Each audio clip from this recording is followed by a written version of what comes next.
screen starts glowing, and the film starts rolling. You wanna be knowing what you might be in for. So give the show a listen and find out what you're missing. Put yourself in position for the hits you can score.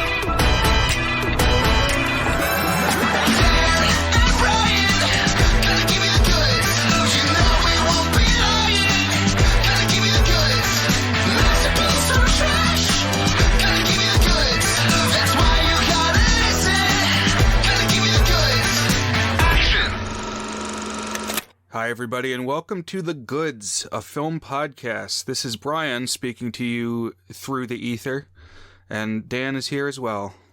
Hey, Brian. Hey, listeners. How's it going? So, Dan, a new month is here, sort of.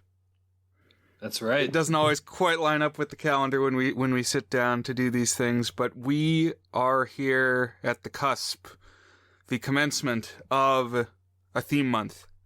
And it's one I've been eager to dig into for a bit now. This is our Movies About Making Movies month. MAMMM. And sometimes for fun we string on some additional M's. So we'll see how many we've got before the month is out. But kind of the unifying principle, if the name doesn't make it clear enough, is these are all going to be movies in which one or more movies is made. So we focus on filmmaker characters, and it could be a film that really exists, so like a true story about behind-the-scenes production, or it can just be about the craft. It doesn't need to really exist. Do you have a lot of candidates for this month, Brian? I've got a pretty good slate. I already know the ones I'm for sure going to select. Okay. What about you? Still working on it? Man, I at first I was like, I can think of a couple, and then I sat down and I thought about it, and I did a little bit of searching online, and I was like, oh my gosh, there's like a million that I want to watch, and you get really meta with these kinds of movies. So it's like talking about the craft of movies when the movie itself is using the craft, you know, it's kind of weird, but right. Yeah, it'll be fun. I'm really looking forward to these discussions. Yeah, I think it's going to be fun. And we kind of had like a preview of it with our Babylon and Singing in the Rain episode not too long ago. So yeah, that would have been an incredible pick. Perhaps wet your palate already. But what I have chosen to kick us off in Movies About Making Movies Month proper is the film Super 8, written and directed by JJ Abrams in kind of a team-up with his executive producer Steven Spielberg on this project. This comes to us from 2011. So Dan, did you have any previous familiarity with this film? Yeah, this is right around when I was following movies quite a bit. I'd recently graduated college, but I didn't see it in theaters. I don't know why. I really should have, because it was kind of on my radar, and it was kind of enigmatic. Like, I remember, so I always feel like JJ Abrams, one of his things is he makes his movies events, you know? It's like, it's not just another movie. It's like, it got a code name, and there's a mystery. You can't share the mystery. There's always something like that with his projects. Right, and there'd be some kind of like experimental art installation, alternate reality game as part of the marketing. And of course, this one was coming on the heels of Cloverfield, which I think was 2008. Mm-hmm. And you know, that one, the title didn't really tell you what it was. And they had like the trailer that was a video camera, like a camcorder shot of a disaster happening at a party, and like no text on the trailer. So really weird, and people were left wondering, oh, what is it? I got to see this to like understand it. Mm-hmm. And so Super 8 had a little bit of that same thing. And people were kind of wondering, okay, well, this seems like it might have a monster in it. Is this a sequel to Cloverfield? And it wasn't exactly, but it's also not like you can 100% say it's not. I agree. And especially with the sequels we did end up getting for Cloverfield. So why don't we can talk a little bit about Cloverfield here. So I recently watched the Cloverfield movies. The reason I watched them, it's like it all ties together here, is because they connect to Damien Chazelle. And we just talked about Damien Chazelle in our Babylon episode, because Damien Chazelle actually wrote the script for the second Cloverfield movie. So JJ Abrams, actually didn't direct any of the Cloverfield movies, but he's been the producer for all three. And I think his fingerprints are strongest on the first of them, the one that's just called Cloverfield. To me, that's like the definitive JJ Abrams experience is Cloverfield. And I really like the first Cloverfield. I think it holds up as like a spectacle that just really evokes a certain kind of horror, and that being like the horror of terrorism as this encroaching, all-consuming force. And it uses a lot of 9/11 imagery, and it's really light on plot and story, but it really worked for me. And then each of the subsequent Cloverfields, now I'm not going to get too specific because there's some mystery element to how much a Cloverfield monster is involved. But like, even though we do see a Cloverfield monster in Cloverfield, it's still very much like it's like kind of like the Jaws. And here's the Steven Spielberg connection, which we'll talk about, where it's like more the threat of the thing being there is more important than the monster itself. You know, it's like, it doesn't really matter exactly what a Cloverfield monster is, but it's the way that it is a threat to you that is what makes it scary. And Super 8, you know, by and large works the same way too. So I think you could call this Cloverfield 0.5, you know, the first Cloverfield or something like that. I don't know. Because this takes place before, like in the, what is it, the late 70s, I think? Yeah, 1979. And everything you're saying is spot on. You see in Cloverfield the monster only obliquely, which is kind of in the spirit of Jaws. And I think in that case, it can be explained away because people are running around and screaming and it's all found footage. Like, you know, this is the surviving record of what they had, so you don't see the monster very much. Less of that excuse in this one. But, I mean, yeah, so often in film history, people say that's what makes something effectively scary, is it's not what you see, it's what you picture in your head. In this one, I would have liked, I think, at least later on in the movie, to have gotten a little bit better look at the monster. Okay. But we'll dig into it. Yeah, so in the lead up to this movie, so just for context, this was the summer between my junior and senior year of college. And I had seen the original Cloverfield in theaters. I also would go on to see 10 Cloverfield Lane in theaters. And that's a very different movie from the first one. Like, it felt like the script was written and then they bought it and said, okay, this is going to be Cloverfield 2. Yeah, and Cloverfield 3 feels the same way.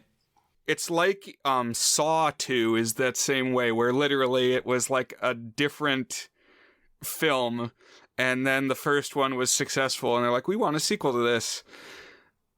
Let's Sawify this script. But there was a bigger gap between Cloverfield and Cloverfield 2. So I think part of it was like wanting to make it feel different and strange, and you don't really know what you're going to get, because that was the experience of the first one. Yeah, so Cloverfield 2, it actually was conceived from the start as a Cloverfield sequel. So Damien Chazelle, he wrote the script and he was going to direct it. And then he got money for, I'm trying to forget if it was La La Land or Whiplash that pulled him off of 10 Cloverfield Lane. I think it was La La Land. After Whiplash broke out, he got money for La La Land. But he was going to direct it, and he did write it, but he like very intentionally wrote it in a way that it didn't feel like a Cloverfield movie. So I think, although it kind of was designed that way from the start, like you very much could make the case, and you would barely have to rewrite it to not make it a Cloverfield movie at all, you know? Right. Yeah, it's like change the last 5 minutes is when it gets most explicitly there is space monsters. I feel like there's been a narrative, to the extent that anyone talks about the Cloverfield movies anymore, that as time has passed, 10 Cloverfield Lane is the better of the two.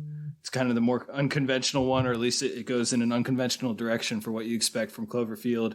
And it does have a couple of absolutely terrific performances in it, whereas in the original Cloverfield, you're not caring about performances at all. But John Goodman is so good in 10 Cloverfield Lane, and I really like the star. What's her name? She's also in Scott Pilgrim. Mary Elizabeth Winstead. But I personally found it a little just tonally confused. Like, I feel like it never quite landed its thing, whereas I feel like Cloverfield knew what it was and nailed that a little bit more. But I differ from, I think, the emerging cinephile consensus on that. Everybody also hated Cloverfield 3, called the Cloverfield Paradox, and I thought it was a goofy, hilarious time. So, I mean, I'm the minority on that one, too. Well, I haven't seen 3. That was the Netflix one. Yeah, and it's about wormholes and alternate universes making crazy shit happen. And then a lot of crazy shit happens, and boom, there you go. Well, it delivers what it promises then. But I think I'm with you that I like the first one better. It's been a while since I watched either. Like, I went into the second one not knowing what to expect. It's definitely an interesting movie, and its biggest effect on me is that 10 Cloverfield Lane strongly cemented for me that the Tommy and the Shondells version of I Think We're Alone Now is way, way better than Tiffany's. Oh, absolutely. Stone cold, yeah. Like, that version rules, and it's the perfect song to go with Living in a Bunker. That's a good point. Like, I didn't really think about the song very much before I had seen that movie. So to me, it's more a bunker song. Like, if you listen to the lyrics, it's about, like, being in love and trying to, like, get away from the crowd to spend time with your lover. But I think of it as, like, an isolation song. I mean, yeah, you could read it either way. It's like literal physical isolation or the feeling of being alone in a room with someone, you know? Right. So I was aware of this film coming out, and I had some time on my hands because it was summer. And the advertisements for this kind of hyped it up as a collaboration between Abrams and Spielberg, and that it was going to kind of be like a patchwork of their styles, like the team-up movie. Mm-hmm. I think if you had gone in a lab, you couldn't have come up with a better execution of, like, what is a JJ Abrams movie mixed with a Spielberg movie. Sorry, I'm about to steal your point here, I think. No, that's right. It's like a homunculus. And so my question, Dan, I almost feel like there's a pivot in this movie. Mm-hmm. And I remembered it happening later into the film than it does. It's maybe like 20 minutes in, if that. But I thought it was at the half point, and it's not.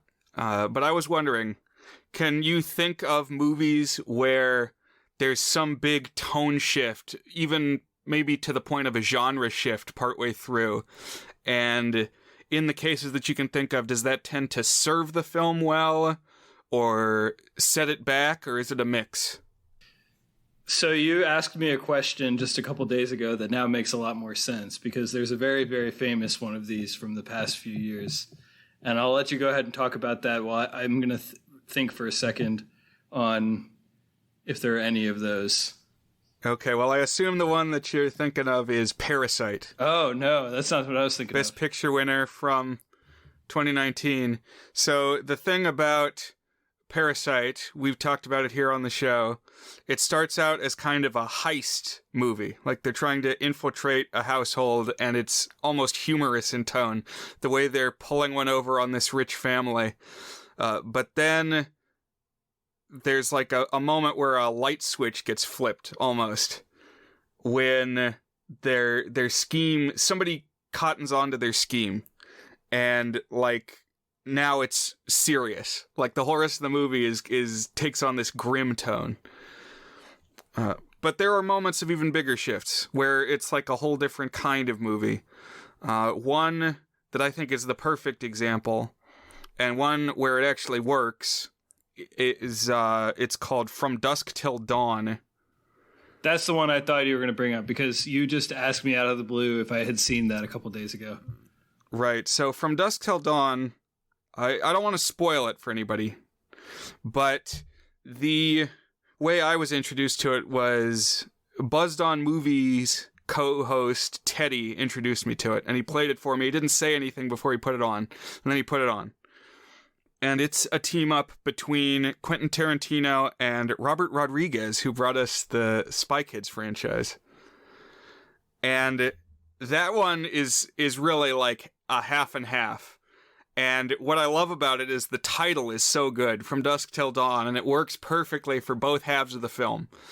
So the first half I think of as the Tarantino half, and it's like a talky crime movie, kind of like other Tarantino films, a little like Pulp Fiction.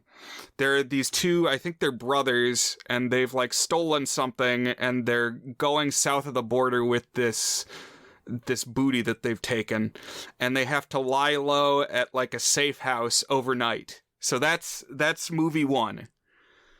But then they're at this bar where they're hiding out, and then like the full moon rises, and suddenly everybody in the bar becomes vampires and starts killing people.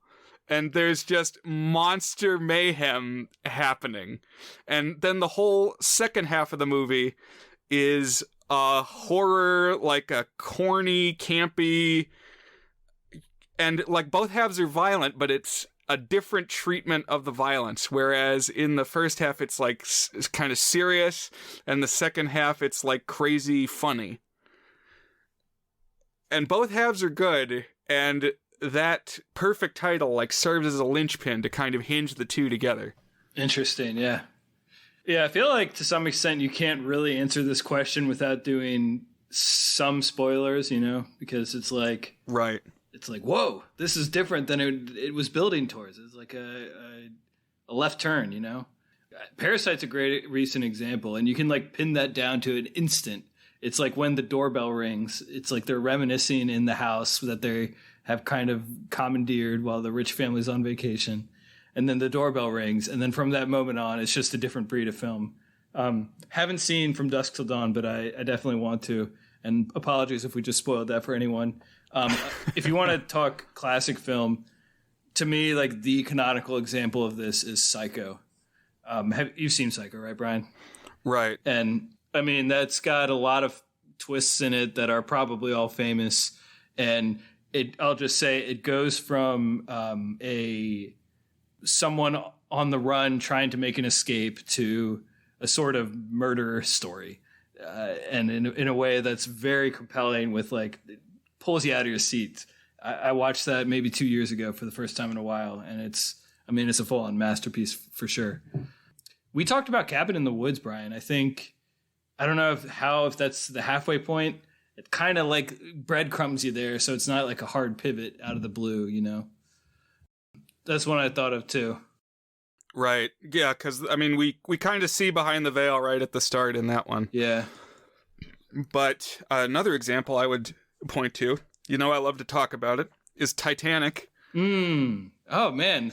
Great point. In that case, we spend pretty much exactly the first half of the film in a romantic melodrama, and then, like, exactly, like an hour and 8 minutes an hour and 40 minutes or whatever, you know, halfway through the 3 hours and change, they hit the iceberg, and now it's a disaster movie, like a disaster action epic.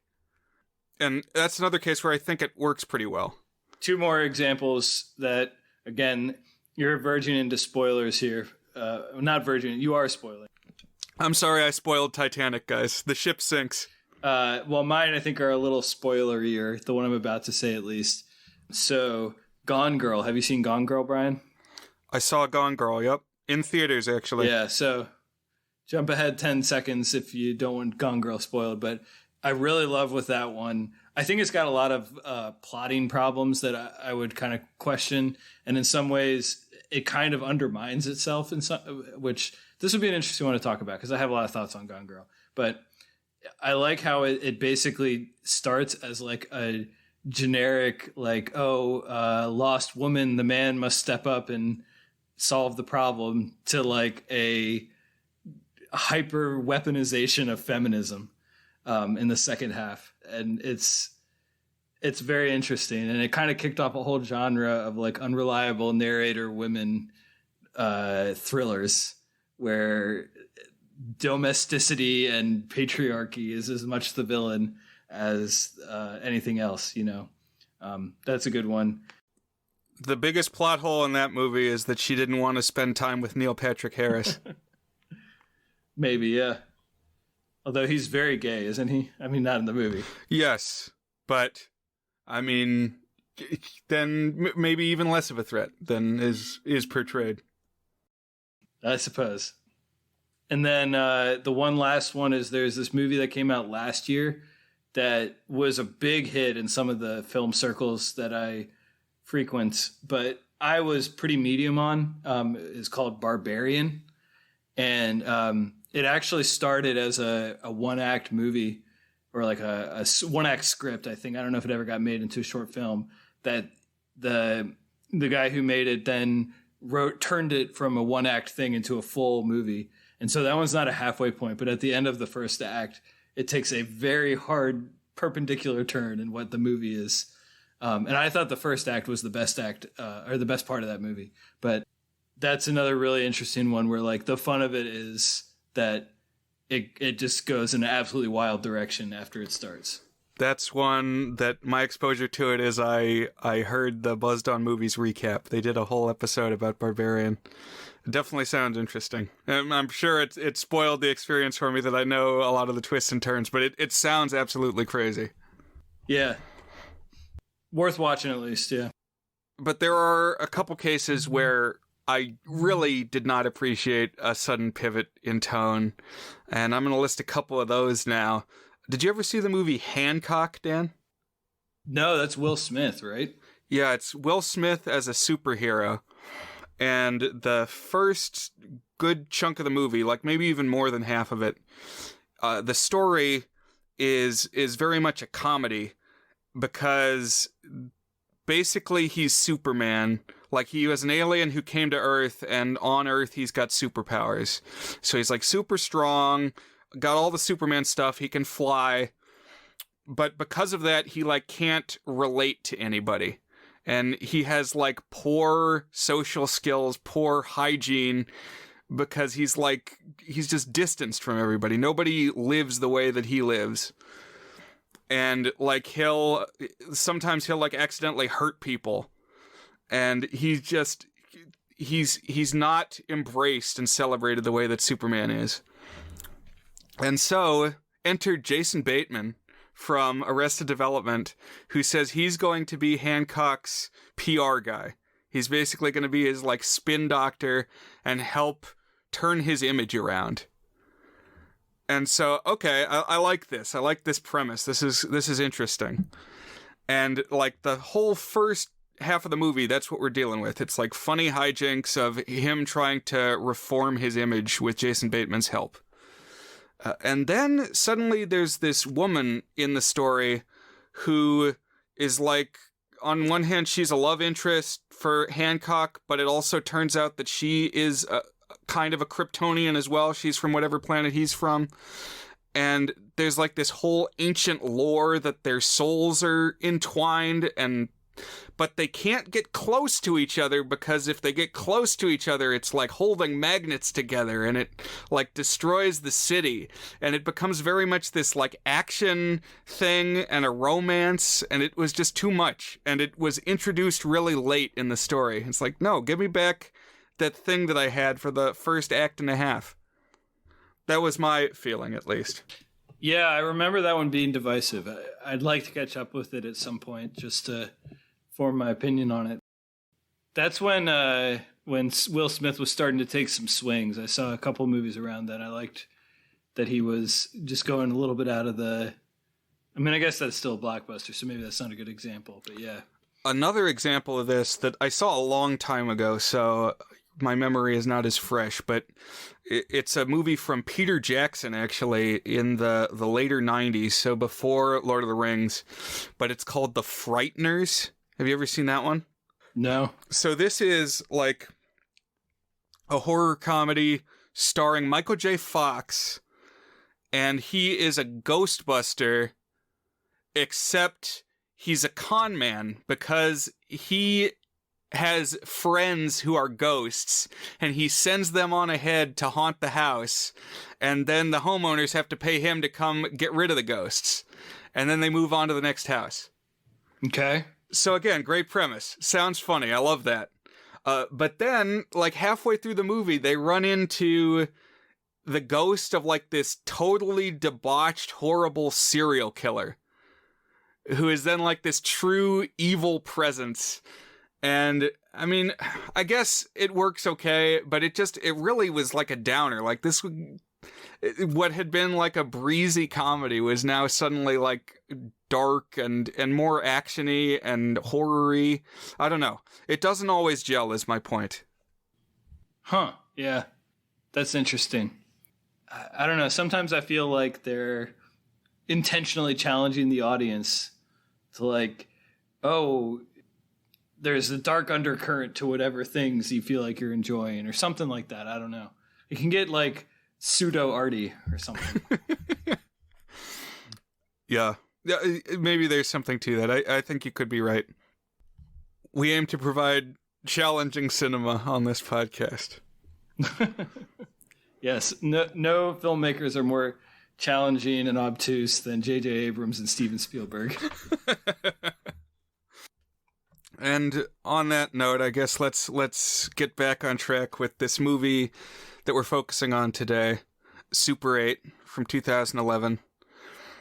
So one more piece of context before we have a recap is that in fall of 2010, I decided that I was going to major in film in undergrad.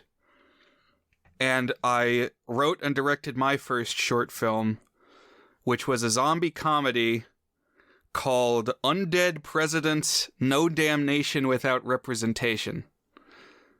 So it's about the founding fathers coming back as zombies, and used the colonial Williamsburg backdrop where the school was. So bear in mind that was fresh. I was just coming off making that film.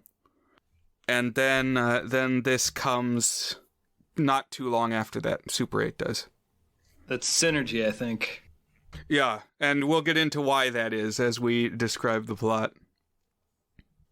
So this movie, as Dan said, takes place in the late 70s. I think they say it's 1979.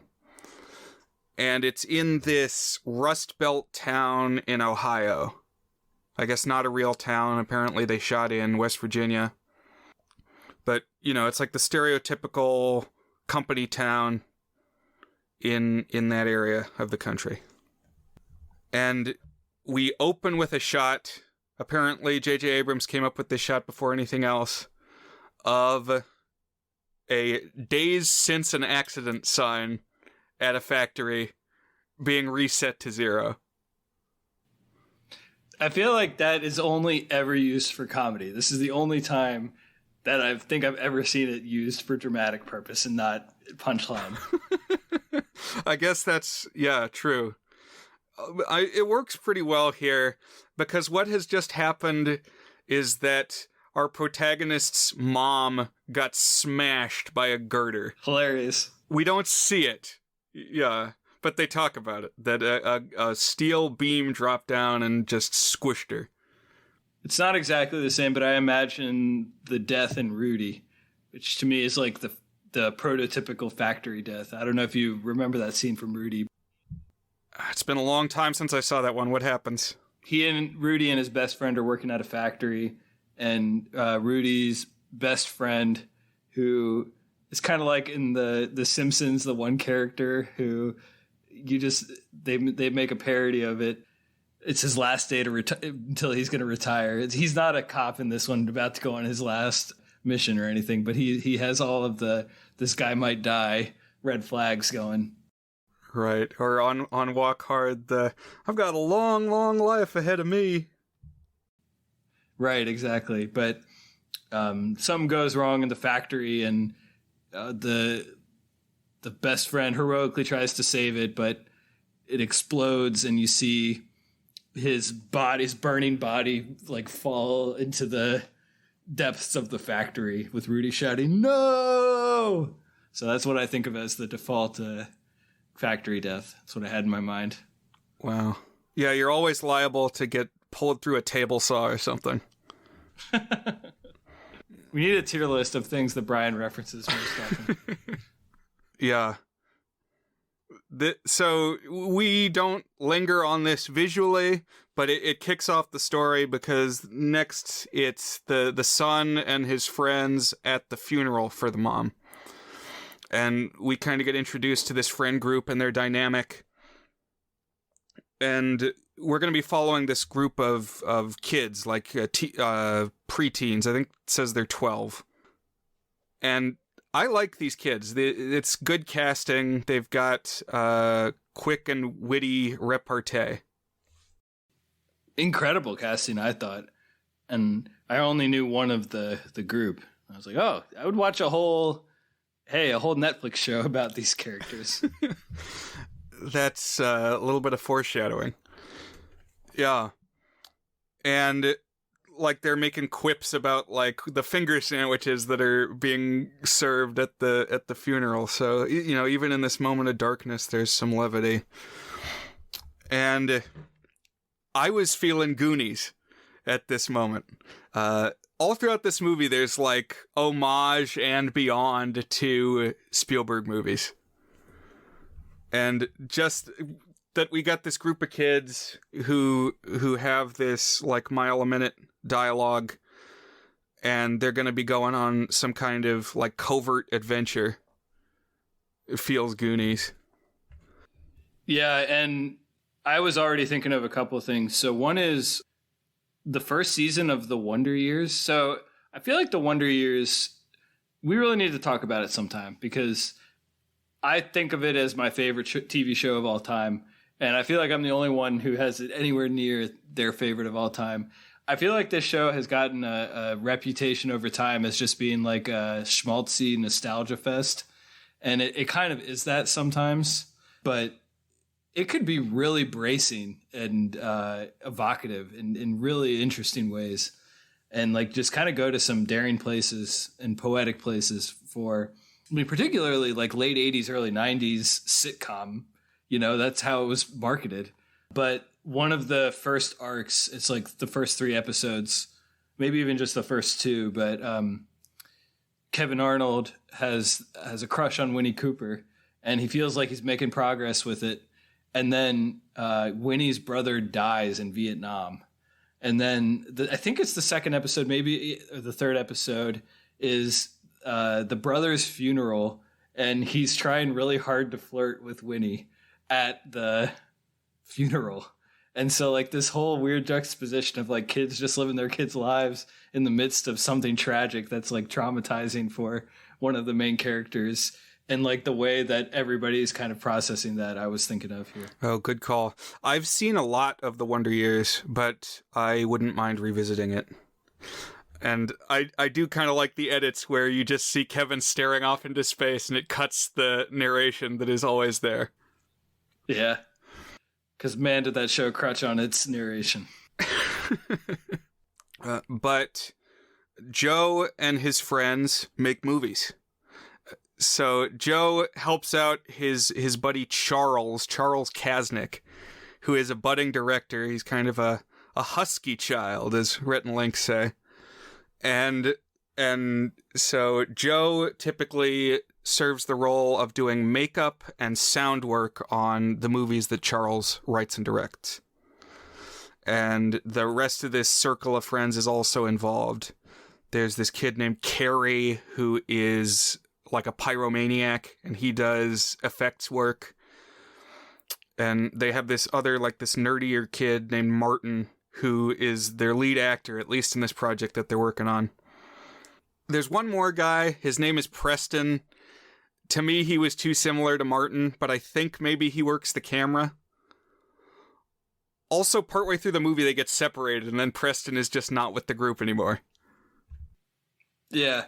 I was like, oh, I think they realized as they were editing the script, we don't have enough for this character to do, but also we've written all the earlier scenes with this many characters, so we're just going to let Preston fade off into the distance here. Although he did get a good scene where, like, the adults are looking for the kids and they, corner him. Like, where are they? Yeah. Yeah, that's true. But Joe is our main character. He's the one who lost his mom. And so we're going to mostly be following him. Another thing that Joe does is he makes models. That comes up time and again. And he specifically has the Aurora monster models, which I'm part of several. I've never made one, but kind of just an outgrowth of the horror host scene. I'm part of several Facebook groups devoted to Aurora monster models. So these were familiar to me. He doesn't just make models. He also does model trains and various kinds of models. I think here is where we can say another movie that this reminded us of quite a bit. And for me, it was like almost drowning how much it reminded me of. And that's last year's Fabelmans by Spielberg. Definitely. So that was the story directed by Spielberg of his childhood, essentially, barely fictionalized. The story of how he got into movie making. Also one of few of his movies that he officially is a credited writer for, too. Which I think makes sense because of how autobiographical it is. Yeah, it pretty much has to be. Yeah, I saw that as well. And we're going to get into some more specific Fabelman ties here pretty soon. Mm-hmm. Now, the film that this group of kids is working on right now is a film noir mystery, except at the center of the mystery is a zombie outbreak. Zombies are attacking people, so it's like in the film within a film, it's a genre hybrid. And early in the story, Charles, the director, announces that he's reached out to a girl to join the group. He's invited Alice to come be in the movie, who is she's like a pretty but also kind of wrong side of the tracks girl. So, this is a stock character type we've seen a few times. I was thinking of the girl from Some Kind of Wonderful. What's her name? The Back to the Future actress? Leah Thompson. But then in Some Kind of Wonderful, isn't it the other way around? Isn't the best friend the wrong side of the tracks? Well, I guess that's true. So my point in Some Kind of Wonderful was like the Leah Thompson character was like she was embraced by the upper class because she was beautiful, but she didn't have money. She was like, that comes out in their discussion. That's right. Good call. Yeah. That was like episode 5 or something. That was a long time ago.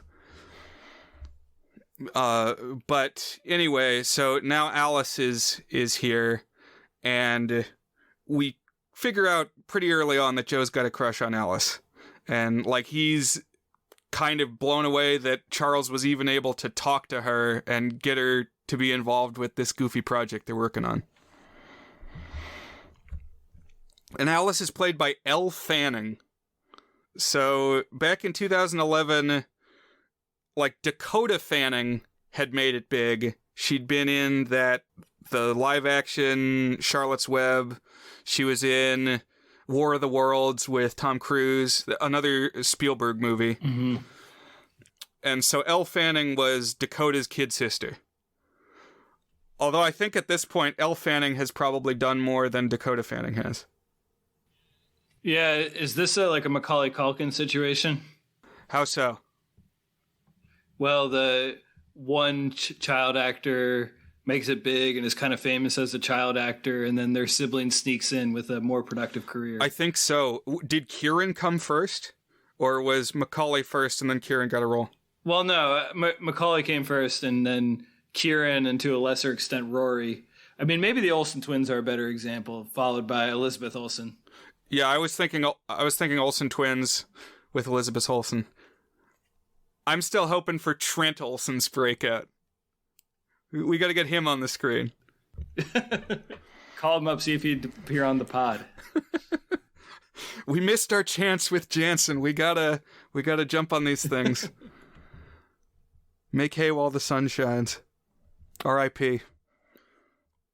But yeah, I mean, Elle Fanning now, she's got like that Catherine the Great show. She's been in various things. I feel like you don't hear about Dakota Fanning anymore. I think they are the voice actors for the sisters in the English dub of My Neighbor Totoro. Really? Which I adore.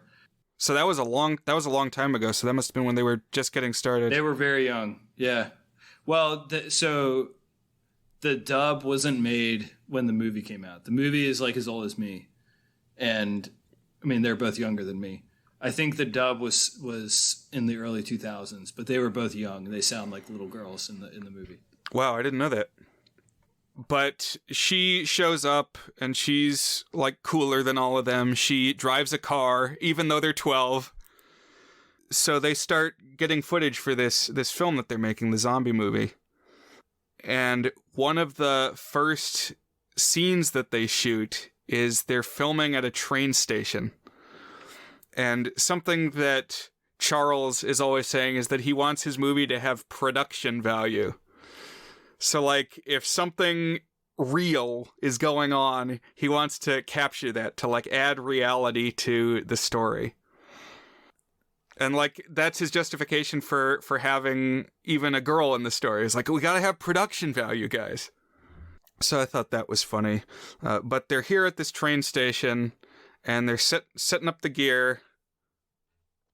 And yeah, it's kind of, there's, like, some obvious irony to it because we see very much that they're just making like a rinky-dink, I mean, it's in the title, Super 8, like handheld camera mini project. And so the obsession with production values it's got like a glow of irony to it. Although it is kind of cool how into trying to make it as real as they can, Right.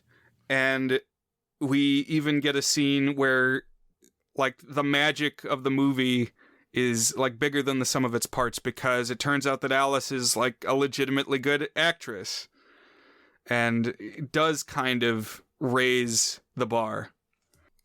And so they're filming this scene between the detective protagonist and this wife character that's just been added to the script. And then a train comes towards the station. And Charles says, "Oh, quick, set up the camera. We got to get this train arriving because that's going to add production value."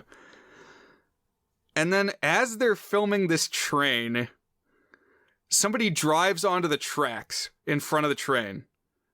I.e., it's the crash from The Greatest Show on Earth, the circus movie, the first film that Spielberg saw, which is recreated in Fabelmans also. Yeah, and which we talked about on the podcast just a couple weeks ago. Right. So while they're like focused on doing this movie, suddenly this car tears into frame, slams into the train, and the movie changes on a dime. Just suddenly it's a CGI. It's like Michael Bay Fest. Train cars flying through the air and exploding. Whereas up to this point, there'd been nary a CGI frame. And now it's like a video game cutscene. I don't know. I wanted more of what we had going on. Yeah, just kids making the movie, goofing off, weird chemistry with Elle Fanning and whoever this main guy is. It's like, yeah, I was vibing with this. I really was. It was like, this is really fun and charming, and I just want to see these kids make their movie and have a good time. And apparently, like, according to JJ Abrams, this was his original concept for the movie, is like, just have kids making a movie. But he thought it wouldn't sell. At least that's what he said. So maybe there's some truth to that, but I was kind of bummed sitting there in the theater. It's like, I thought we were firing on all pistons. I want to just stay in this realm. But now things have changed, and it's gotten Cloverfield-y. Because, well, yeah, train cars flying every which way, stuff pouring out of the train, and it's like weird sci-fi stuff, because some of these cars are full of like silver Rubik's cubes that have weird properties. And the kids are like, well, they're shook, obviously, and they're like regrouping, just making sure that everybody still has all their digits. Nobody was smashed by a girder. And so a weird moment is they find the car that hit the train, and the driver is in there, still alive. How? I don't buy for a second that this guy would be anything other than a pancake. Yeah. There was a phrase I thought of when this happened. It was actually, I first heard it in the context of the recent Titanic submarine that had the implosion. And someone was saying the people on that sub ceased to be biology and became physics. As in, that's how much like destructive force was placed upon their body by this.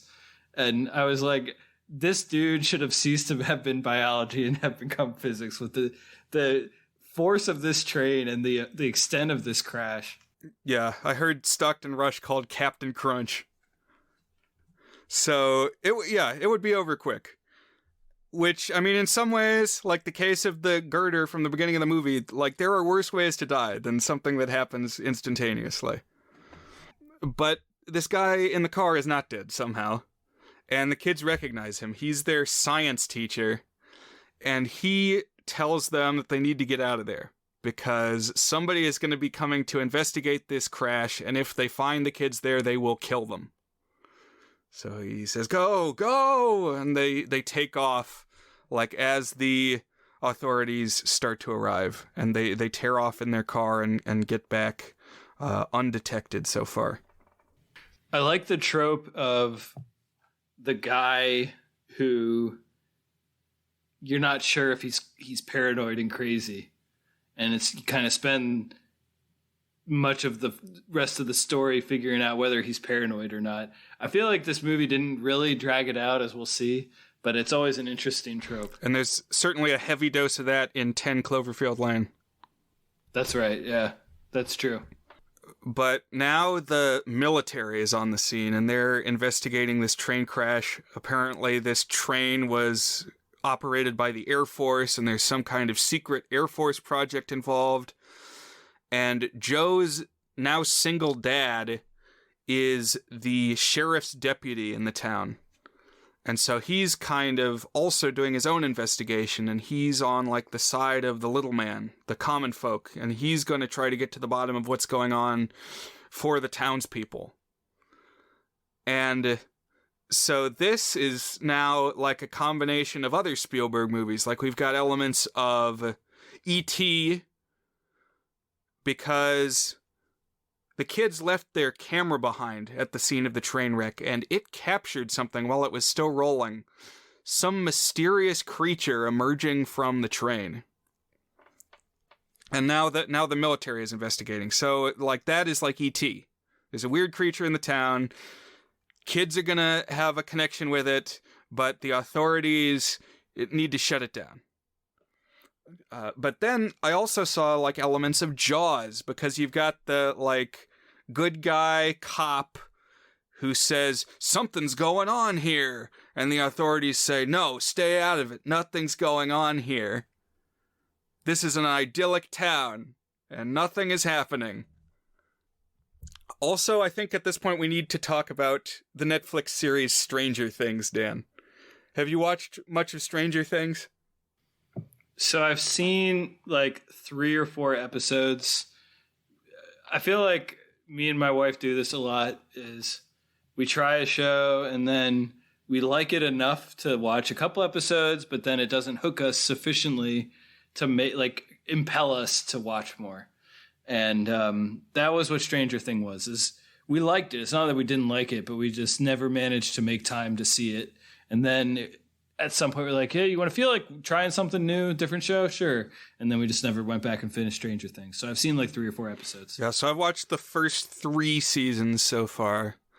And of those, I think season 3 was the best. Season 1 was okay. I did not like season 2. Season 3 I actually quite liked, and I got to go back and catch up. I got to finish season 4. Something minor tangent, but something about streaming now is like episodes don't have to be regular episode length. They can just be movies now. Like stuff like Mandalorian, the later seasons of Stranger Things. It's like it's an hour and 21 minutes now for an episode. It's like this is long. This is a commitment. It's like Brian's a busy man. On some regard, it's like I almost miss the advertisers. It's like they were the ones keeping us in a box, keeping things brisk. Yeah, no, I've read a few books on the art of a television script, and one thing that they always emphasize is that the commercial breaks, the ad breaks, are the skeleton of a TV episode. It's not even like you need to fit them in. It's like that's what you start with that, and then you like fill in the gaps between. Like it's not like those are the gaps. It's the gaps are the things between the act breaks. Right. Yeah, you need to keep people invested to stick around through the ad break. But then it got muddier and muddier over time. Like Lost. One of the things people don't talk about quite as much with Lost, but in the way that it was influential is it basically turned the 5-act drama, which was the traditional hour length, into a 6-act drama by making the introduction, it's basically its own act, and kind of shifting the way that you wrote TV dramas by like using the intro more artfully and expansively and stuff. And now obviously all that's thrown to the wind with streaming because you don't have ad breaks. You can just...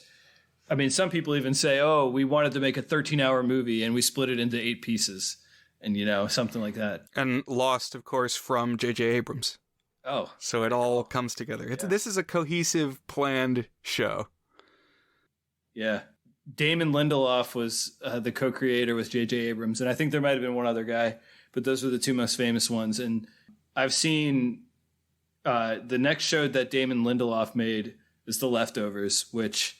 I've on record here as saying I think is one of the best shows ever made. And then he made the new Watchmen too, which I've really wanted to watch, but I haven't seen. And I feel like he just did one recently. But when I say the new Watchmen, I mean the 1-season TV show that was on HBO. Right. But yeah, Stranger Things totally feels cribbed to me from Super 8. Like it's very much in that space. Of course, Super 8 already being an homage. That's what I was going to say is, can you say copied the idea of being an homage to something else? Yeah, you can't really. So I can't fault it. But it's very much in the same creative space of, hey, remember 80s sci-fi? Let's recapture that tone, that style, that feeling. And so, like, specifically referencing Spielberg projects, but, like, even more Stephen King. There's a ton of Stephen King in Stranger Things. I feel like there's a bit of it in this Super 8 as well. Is Stand By Me Stephen King? Yes, it is. Okay.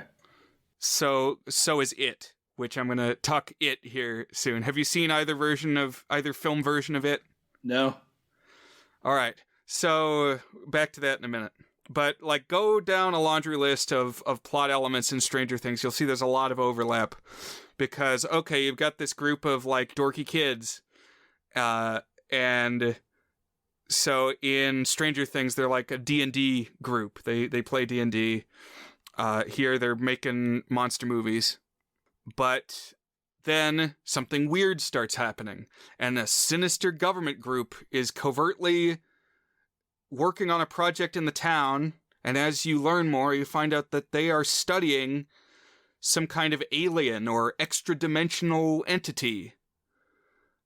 And the kids are going to try to get to the bottom of this. And it's a group of boys, but they get joined by a single girl when the story kicks off. And the girl is named Elle. But then also you've got a paternal character who's a cop. And he's like the good guy cop who's opposed to the shadow organization. So there's like a lot of overlap, I thought. Okay. Yeah, actually, I can see that now that you're saying that. Because it turns out the train, back here in Super 8, was carrying a giant alien monster a la Cloverfield, and what we get to see of it, it looks kind of like a praying mantis. Like it's got multiple limbs, but kind of like an upright posture. What I thought it really looked like was there's this scene in Star Wars Episode 2 where Anakin and Obi-Wan and Padme are in like a coliseum and they have to fight CGI monsters. And the thing that Anakin fights looks just like this Super 8 monster. Like a bluish, big mantis thing. Hey, someone should hire JJ Abrams to make a Star Wars movie. Well, he's got to finish his Star Trek first. No Star Wars until you finish your Star Trek. Yeah, I don't know how it fell to him. I guess because he made some successful sci-fi stuff, but weird to me to hand like the reins of every sci-fi franchise to one dude. I know. Well, I kind of wonder if the fact that Star Trek was... I think the Star Trek reboot was pretty successful, pretty big hit, and it was pretty well regarded for like kind of modernizing fusty old property. That's a good point. I mean, I saw Star Trek 2009 in theaters. I thought it was good, but I'm also not super knowledgeable about Star Trek. That's true, yeah. What I will say is I went with a group of friends to see Star Trek 2009, and while we were watching, because that is like a retelling of the origins of the original series cast. So like young Kirk, young Spock, young Uhura, and the rest. And we were watching this, and my friend Ben, like halfway through, starts nudging me in the ribs. He says, "Where's the bald guy?" And I was like, "What?" He says, "The bald guy. Who's him in this?" And so then, like, for about 20 minutes after that, I was, like, sitting in my seat, scratching my head, trying to figure out what he was talking about. And then I was like, oh, he's thinking of Picard. He's thinking of Star Trek Next Generation. And so then when the credits rolled, I pulled him aside and broke the news to him that there have actually been many Star Trek series. But that's pretty funny. Who's the bald guy? Yeah. Who's him in this? Nobody. Who's him in this? But back on track again to Super 8. I do think it's kind of telling about this movie that every now and then there's movies like this where it's almost more interesting to think about how it's like other things than the movie itself. Yeah, it's like a nexus. It's pieces connected together. It's tied into the cultural fabric more than I care about it as an individual artwork. Right.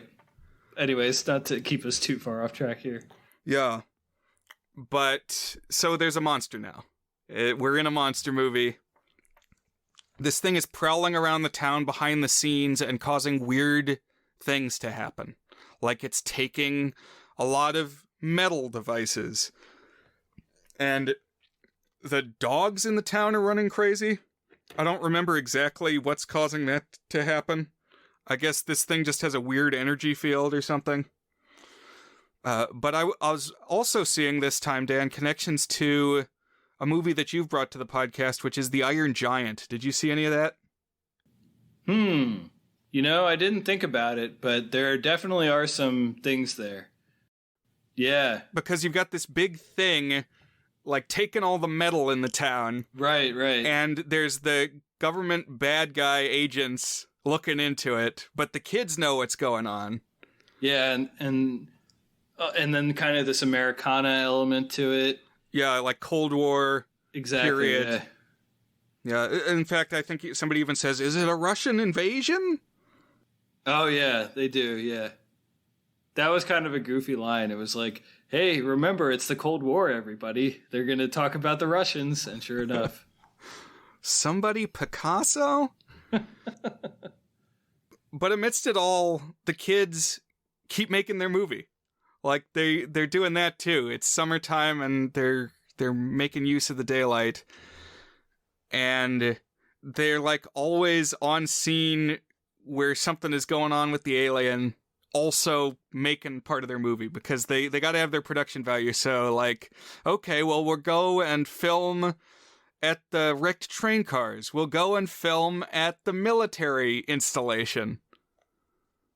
So we're seeing like bits and pieces of their story that they're putting into this movie while also advancing the alien plot.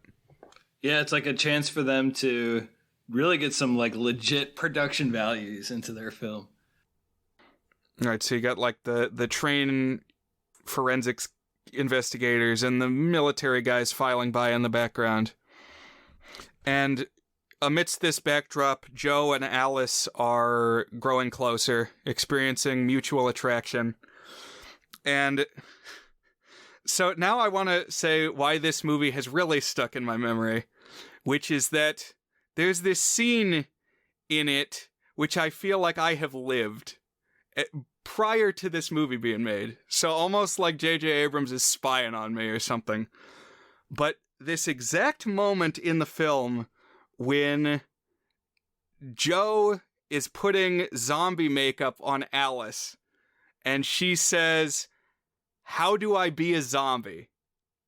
And then there's this moment of weird sexual tension between these two where he's like teaching her to be a zombie and then she starts doing it. And I have had this exchange on my first film project, like writing, directing, and she asks, "How do I be a zombie?" Interesting. I like the scene a lot too. It was like my brain is on the screen. I was like, oh my God. That's crazy. It's so weird when like something you know so well, you do like the Leo pointing at the screen meme. Like, oh my God, this is it.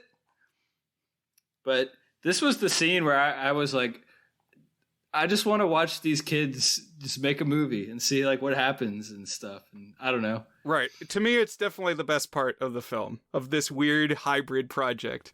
It's like, this is the half of the movie I care about more, that I'm more invested in.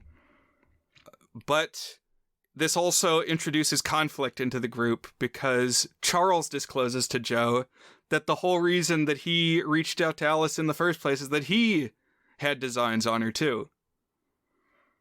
So yeah, we just got this whole drama going on just with these kids, even alien or no alien. Mm-hmm. But there is an alien. And also there's weird stuff going on with these cubes. There's a whole bunch of cubes that came from the train. Joe took one of them. And this was another element that to me was like Iron Giant, because in that movie, he's got like a piece of the robot, and the robot can like assemble itself.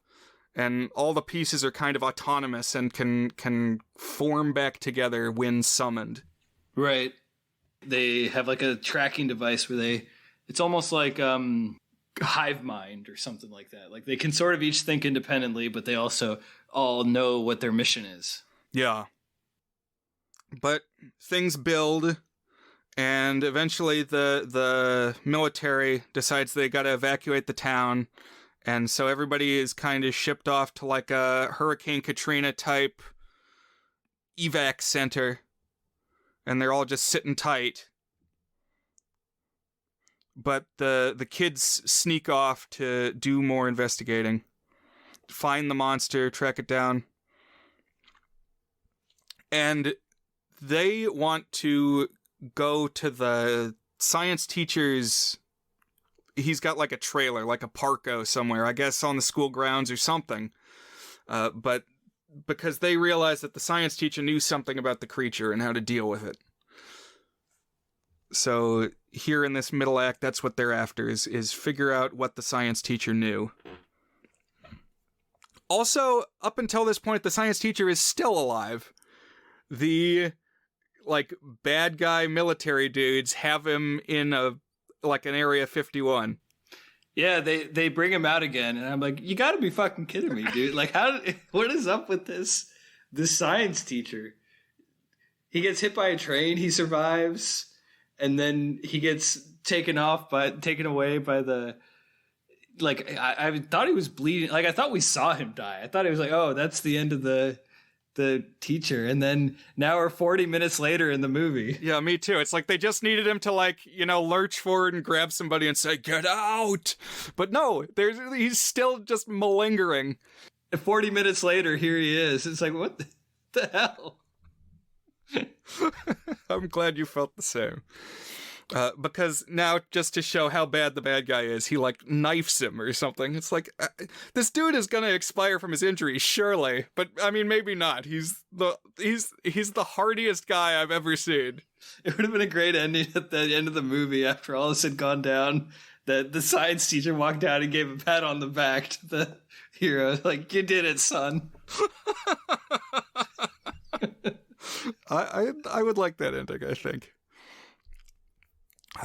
But in the science teacher's office, the kids find out that he was a scientist, like back in the 50s, back in the B-movie alien invasion days, and he was there on site when they recovered this alien from its spaceship crash. And, like, when the ship crashed, it collapsed into a bunch of Rubik's Cubes, so that's weird. But I guess it's alien material and it can act strangely. But also, the alien grabbed the scientist and can, like, telepathically communicate through touch. So if the alien touches you, you know what it's all about. You know what his angle is. And apparently, this alien is just peaceful. Just wants to get back to its ship and get off the planet. But I don't know about you, Dan. I didn't exactly buy that. Like, this alien is not E.T. It's not nice all the time. It's causing trouble. There was a lot of stuff with characters still being alive when there was no plausible reason they should have been alive. So, like, I guess we're not at the point where we'll talk a little bit more about some of this stuff, but I didn't quite get the alien. Yeah. I'll say. Yeah, exactly. I don't get it. Because what I was thinking of, I know you've never seen the movie Mars Attacks. Some October, maybe the October after next, we're going to do Mars Attacks. But in that, the aliens are constantly saying, "We come in peace," even as they're disintegrating people. Like, don't worry, we come in peace. But they're like unreliable narrators. That's kind of how I feel about this alien. It's not 100% clear to me whether or not this alien eats people. It certainly seems to, but like every time that we think we see it eat somebody, like later on we find out that it has like tied it up spider style and has like this big lair. And so, okay, well, is it going to eat them later? Because they're not dead yet. It for sure kills the bad colonel guy, but like I don't know if it eats him. What it wants us to think is that like humans have poked the beehive. Right. Like humans have invited bad treatment at the hands of this alien because we treated it bad first. Which, okay, like I can kind of accept that. But I just don't think the alien is necessarily serving its own purposes if really what it wants to do is just leave the town. Yeah, and I don't know if you said this yet. Did you say that Elle Fanning was abducted by the alien yet? Yeah, that happens around this point. I hadn't said it yet, but yes, important is it captures Elle Fanning. Yeah, so now Elle Fanning is captured. And to me, if you're looking at this not from a plot armor perspective, but just looking at it, you'd be like, she's dead. The giant monster got her. There's no reason to think she's anything but dead. But I've noticed this is a thing JJ Abrams does in multiple of his movies. And I'm thinking in particular of Cloverfield. I'm going to minor spoiler on Cloverfield here. They around halfway through the movie, they're like, well, I think my friend is in that building over there. We need to go rescue her. And it's like all of the buildings are destroyed. Why would you possibly think that this person is alive there? And why would you think it's a good idea for you to go over there where there's like collapsing buildings? Now it ends up making for like exciting cinema and stuff, but it's like total movie logic that to assume that this character would be alive. This particularly like so you can go in and do a dramatic rescue, you know. Another minor character who's involved in the hijinks at this point, there's this nerdy older guy, like an older teenager, who develops the film for them. He works at the photo shop, and so they routinely bring their reels into him to get processed. And the film nerd guy has a crush on Charles's older sister. And so they recruit him to help drive them around, kind of like the older sister in Recess School's Out. Oh, that's funny. It is like that a little bit. Yeah, we need you. It's bribery here. Right, exactly. So carrots and sticks. Right. Because they say, hey, I'm going to talk you up to my hot older sister if you help us out. Because the film guy's got a crush on Charles's sister, played by AJ Michalka. So was this somebody you recognized, Dan? Yeah, Ali and AJ, is that how you pronounce it? Right, they've got a singer duo. And Ali, I think, was more famous. So, you know that I watched a fair bit of Disney Channel at a very specific window of time in the mid-2000s. And Ali was one of the main characters on the show Phil of the Future. Oh, okay. And so she was pretty prominent on Disney Channel. And then there was a Disney Channel original movie called Cowbells, which stars Ali Michalka and her sister, AJ Michalka. They're basically like Paris and Nicole, these rich, spoiled girls who have to go work on a dairy farm. And so it's called Cowbells, Belles, because they're these beauties. Okay. But now they have to do like dirty labor, like what was that show that Paris Hilton had? Simple Life. Oh, right, yeah. So that was a DCOM around the same time as all the other DCOMs that I talk about. Like Read It and Weep, you got a sister act. Kind of funny, just here, I'll throw this in here, in not our Discord, but in another Discord I'm in, where I feel like I know a lot of the people pretty well at this point. Someone, actually it was Gavin, who's been on the podcast before, mentioned in comparison to something else, he brought up DCOMs. He said, would a DCOM be blank? The context of the conversation is not important, but he brought up DCOM, just typed it as DCOM, and another person replied, what's a DCOM? And I was like, now I know you don't listen to my podcast, because you wouldn't ask that question if you listened to the goods.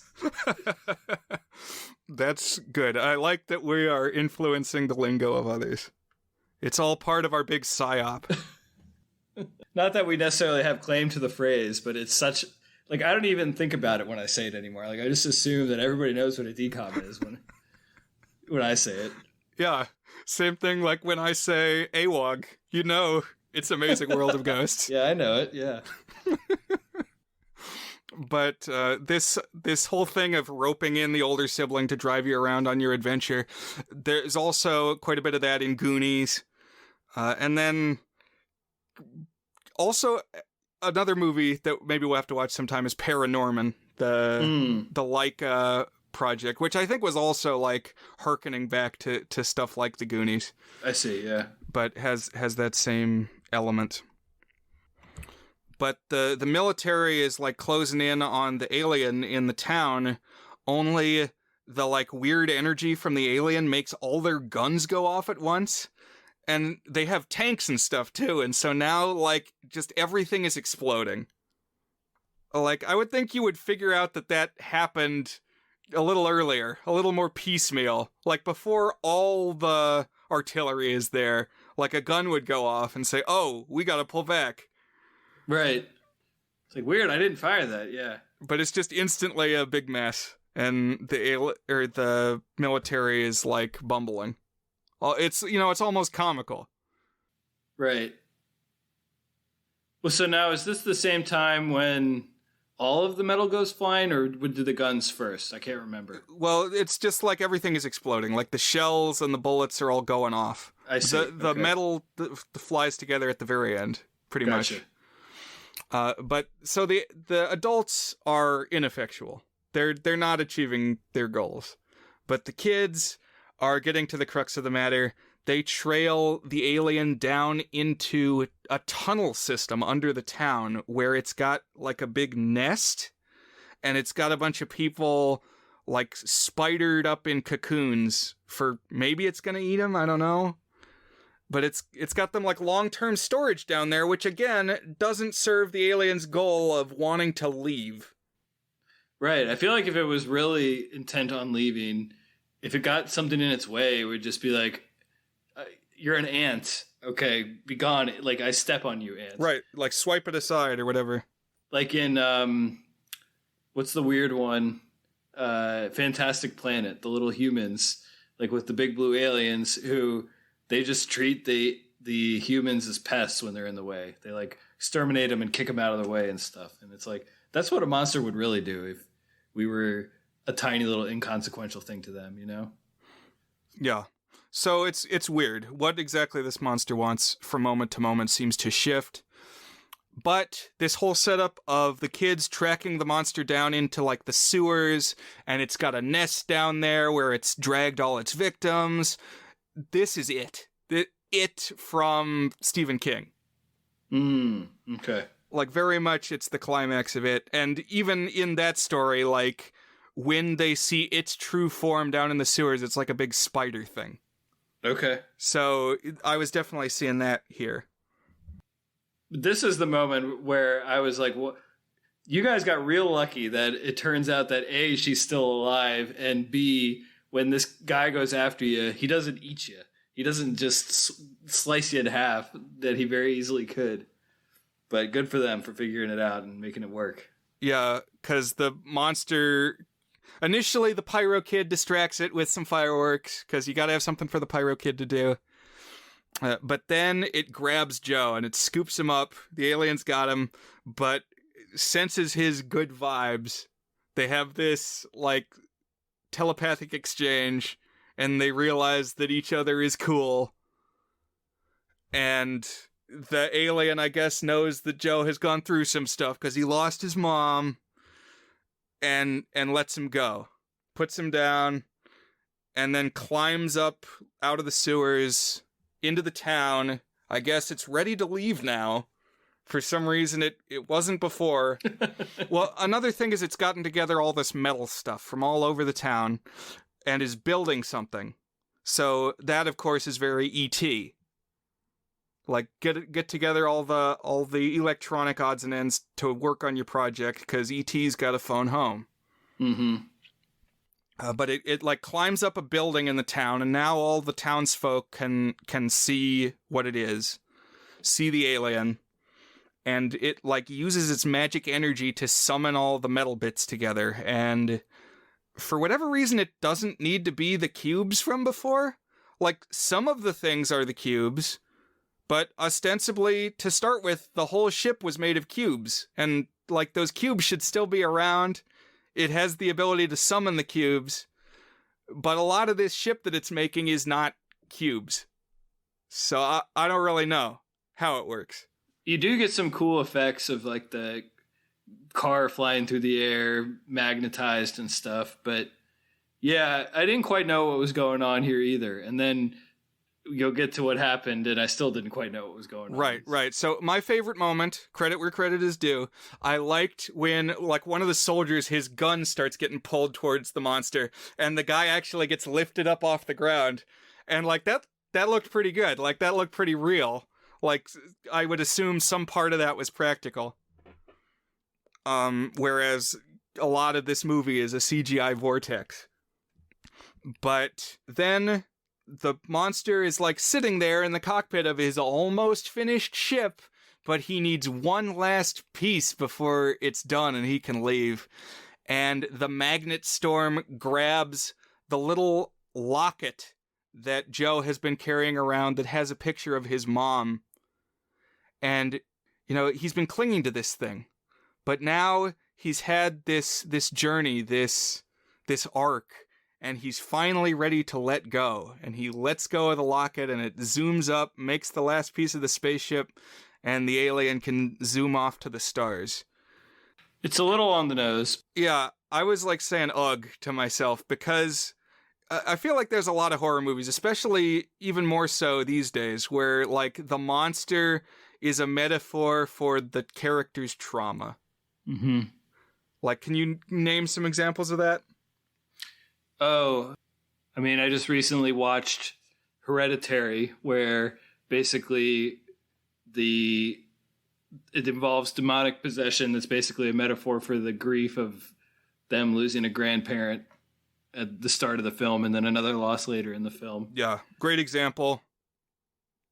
Another big one that I think of is Babadook. Like, the kid's dad dies, and the mom is dealing with being a single parent, and then there is a monster. So, I don't know. It's firmly trod ground at this point. The really low budget one, Skinamarink, that came out. I think most people saw it this year. It's technically came out last year. It's very ambiguous, but it kind of feels like it's a metaphor for divorce is another one. But yeah, so I actually kind of came out a little higher on this exact moment than you. I feel like it kind of tied some of the Spielberg energy back in with this big spectacle. And yeah, I mean, it was kind of cheesy and on the nose, but I thought, first of all, it was a nice image. And just like literally holding on to this physical reminder of the trouble, but it also just kind of ties in more broadly with growing up is letting go of things. And we as a people had to kind of face down getting more complicated and dangerous and industrialized and all that. And I'm not sure that fits into 1979 specifically, but it still kind of felt tied in because this was like an old beat up factory town kind of struggling to make its way into the modern world. And that's not a main point of it, but that's kind of an undercurrent to the film. And then that kind of tied in with this boy who's growing up with this alien who needs to return to his home planet. And this also now this kid who needs to process his loss and move on. It kind of felt like to me somewhat of a culminating moment, basically. And, I'm not saying it's like perfectly executed. I think you really get some whiplash in the tone with like the very JJ Abrams-esque spectacle with the kind of more sentimental streak that we associate with Spielberg. But I don't know. Right. But it is a cohesive thread. I mean, it started, the very first image of the film was the loss of the mom. So it works. And yeah, it does meld the styles of the two filmmakers. Another thing, I mean, we've got the difficult relationship between the father and the son trying to understand each other, which is super Spielbergian. For sure. And then over the credits, the kid's movie plays. So we see from beginning to end this zombie film noir story in like 3 minutes. I thought you were going to be liking this, Brian. I did. I like this a lot. And we see like all the shots they got at the different times of, we see the train is in the background and the soldiers are in the background. And then at the very end, like the credits within the credits roll, and then Charles, the director, pops up and says, "I hope you'll accept our film for your film festival."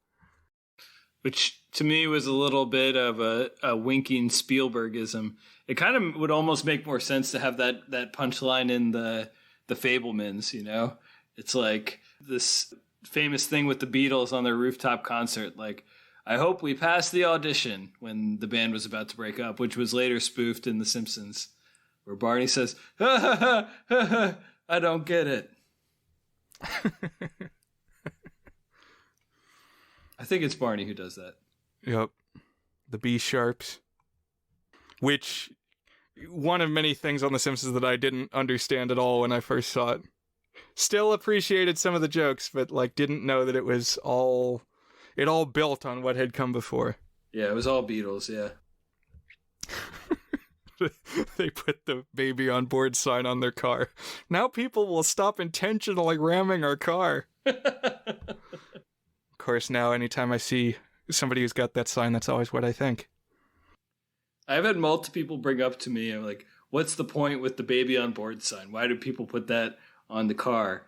And to me, it's like, okay, it just means stay away because you're now driving near a sleep-deprived person who also has a cranky kid behind them and is going to be like reaching back to give them a pacifier or a granola bar or something. Like, this is for your safety more as much as their safety. Like, this is a dangerous driver right now. Yeah, I think there's something to that. So that is Super 8 from 2011. For me, it was like more of a moment in time. But let's talk about it as its own merit. So what are some of your thoughts, Dan, that we haven't said yet? So I think I spent a lot of this episode so far like picking nits with the storytelling. And I do think that that's kind of where this movie falls apart. And I think I would guess it's like kind of confused vision of what to do with its story is maybe part of the reason that I feel like this one just hasn't endured. Like, I don't feel like this comes up as something that has a legacy very much. Yeah, what's the joke about Avatar that you've said? Oh, yeah. No cultural impact or something, no cultural footprint. Right. But yeah, here in my notes I've got, does this movie have a legacy? And that's really interesting because I think you're right. I think it is a moment in time. And I wish I had thought a little bit more about, like, did this kind of predict anything about movies? I will say the color grading felt very late 2000s, early 2010s. It's got like the heavy blue, steely blue action movie look that I kind of associate with, I don't know, like the first Transformers and just movies of this action movies of this era. Totally. I don't know. Do you think it has a legacy, Brian? I feel like you feel, I think. It doesn't come up in discussion very often. I feel like if I hadn't gone to see it, I would not have thought to track it down. But it does have a degree of personal connection to me. I mean, it's about the kids making movies, and specifically that zombie scene. It's like, oh my gosh. So I'm never going to forget it just because of that. But it's a small ripple in a big pond. I don't know how much of a footprint it's left. Well, I think that's also part of the JJ Abrams experience is like there's something ephemeral about his films in the sense that it is about the mystique and the intrigue and getting you to go see it and be curious about it. And even to some extent, I see a little bit of this with the Star Wars movies, like at least the first one. Like one of the key things in the trailer is when Han Solo's like, "It's true, all of it," and that just makes you want to be like, "Oh, what is he talking about? What's going on in here?" Like it's almost like JJ Abrams can envision the commercial that's going to be made or like the ad campaign more so than he can envision the film itself, you know. But that said, I don't know. I had good vibes the whole time. Like I said, I spent a lot of time here nitpicking, but I was kind of along for the ride when I was watching it. And even when it was doing the monster stuff, I was not bored because I kind of had bought in on the characters and I wanted them to spend more time together. Like the chemistry between the kids is good, and particularly Elle Fanning and then the lead guy. I was like, oh, this is like, I actually am rooting for them. Like I actually care about whether they both survive and get to make zombie movies together now. And yeah, I don't know. I agree. I think the strongest element is this kid cast.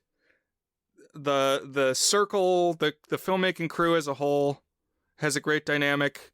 But yeah, especially the two leads between, I think his name is Joel Courtney. I don't know that he went on to anything else, but then with Elle Fanning for sure. But I even like the dad. Think he does okay.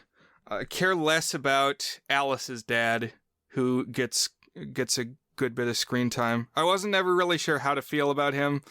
Like, he's kind of intentionally made off-putting at the start, and then they redeem him a little bit. Yeah, I thought that he was kind of shallow as a character, and this is, to me, we've been talking this whole time about what feels more Abrams-esque and what feels more Spielberg-esque, and I think that's probably overall like not a true dichotomy. I mean, if they were collaborating, probably a lot of things are a blend of them. But this to me is an example of like another thing that I think JJ Abrams has a reputation for, which is that his films aren't always like the deepest emotionally. Like the characters, they can be funny and they can leave an impression, but like when it comes time to like really the heartfelt connection, that's not his strongest point. And I felt like with that character in particular, he kind of fit a role but didn't ever have a way to care about him. So he's also, I don't know how much we talked about this. Did we bring up that he's the reason that the mom died, supposedly? Oh, yeah, we didn't say that. Because that's like a big element of their cross-tracks romance, is like the dads are both resentful of each other because one dad blames the other dad because he was drunk and missed his shift, and that's why the mom had to go in and when she died or something like that. Right. But I mean, even so, that's like the hand of fate. Like it's not a good look to be drunk and not be able to go to work, but I mean, he didn't do anything that caused her to be smushed. Right, yeah. She just happened to be there in that moment, and he would have been. So on that note, are we ready to say, is it good, Dan? What was the thing that Ben said? Who is he and him in this? Who's him in this? Well said, Ben. So I'll talk us in here. So is it good is our signature section where we each give the movie a rating on our 8-point goodness scale, ranging from very not good, a 1 out of 8, to our masterpiece rating, toward a good, which is an 8 out of 8. So I will answer first, is Super 8 good? So throughout when I was watching, I was always vibing with it and always had a positive impression. And I actually was feeling good at the ending of it. I was like, I think that was a very good movie. So like right as the movie ended, if you had asked me, I would have said it's a low 6, like barely on the other side of the 6. And then as I kind of sat on it and I thought a little bit more about it, and some of the jankier pieces of it just kind of stuck out for me. It's a movie that like kind of rides on vibes, and depending on how much you cling to those vibes and are willing to dismiss the more rickety pieces of it, will kind of define how much you enjoy it. I'm going to give it a good. I'm going to give it a higher end good for Super 8. I think it's really entertaining, and even when stuff kind of shifts in and out of focus in terms of like how well thought out it is, it's always exciting. And even like the monster stuff, which I think we've said doesn't work quite as well, is like the interpersonal stuff with the kids and their whole chemistry and everything. It's still exciting and well crafted. I mean, both Spielberg and Abrams do spectacle well, and I thought the train crash was like something else. I almost feel like you said that it felt like a totally new movie, but I actually feel like you could tell a version of this movie where the train crash is the inciting incident that like the kids are struggling to work through for the rest of the movie. No alien involved. You could just have this not plane crash. You could just have this train crash and still have that kind of fit into the rest of the movie. And so I didn't really necessarily feel that was like mutually exclusive genre wise to like the kids just being kids in an American podunk town. Like, isn't that sort of what I haven't seen Stand By Me, but isn't that sort of what Stand By Me is? Yeah, actually, I'm glad that you brought Stand By Me into the conversation, because there's a lot of that here too. And to me, I mean, kind of like what you're saying, that the story could work without a monster. Stand By Me and It are like the same story, but one's got a monster. Interesting. Okay. And yeah, both by Stephen King, of course. But it's like a flashback to the 50s, a story about a coming of age among a group of friends. Gotcha. So yeah, I mean, I do think it's a good movie. It's well made, and it's not necessarily one that'll leave a long lasting impression, but it's got some craftsmanship and fun in it. So I'm gonna say it's a 5 out of 8. What about you, Brian? Is Super 8 good? So I thought we might end up a point or two apart, but I am actually right there with you, Dan. Although it was kind of a roller coaster ride getting there, because to me this movie has some high highs and some lower lows. But I really like the story of the kids making the movie. I guess why the train crash throws me so much is largely because of all the CGI. Like, it just really pulls me out. And then the alien is kind of like a symptom of that. It really feels like it's invaded this pre-existing thing to me, and that sets it back some. But I mean, on the whole, the balance works. I understand that it's a hybrid project and is kind of like a fun team up. A little bit in the way that From Dusk Till Dawn is, where, you know, each filmmaker is bringing their flavor to it. And more so in this case, like melding their elements together. It's not an A half and a B half. There's both voices present throughout. And it works. What I will say is that the train crash, when I saw the scene from Greatest Show on Earth in Fabelmans, I was like, oh my god, that's the Super 8 crash. That's funny. So I knew, it's like, wow, this clearly has left an impact on Spielberg. And so, yeah, I landed a 5, if I didn't say 5 out of 8. I think it is a good movie. I'm not going to shake you down and run you out into the street and say, you need to watch Super 8. But if you do watch it, you might like it. I think it's very much a movie about making movies, which was like my key factor back in, say, Train Month, for instance, is like, is this a trainy movie? Doesn't matter if it's good. Thomas and the Magic Railroad is absolutely saturated with traininess. Yeah. And it's like, is it train instead of is it good? Exactly.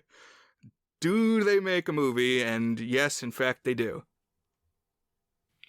So, Brian, now I'm just imagining, like, I'm just like maybe a mom or a dad taking their dog out for a walk, and then there's someone who's like rounding the corner, and it's this guy.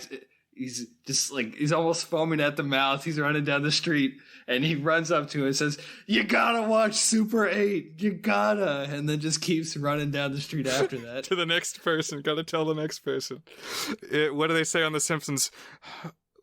You sit here, Ralphie, while I go talk to the raving derelict. What the hell is... Yeah.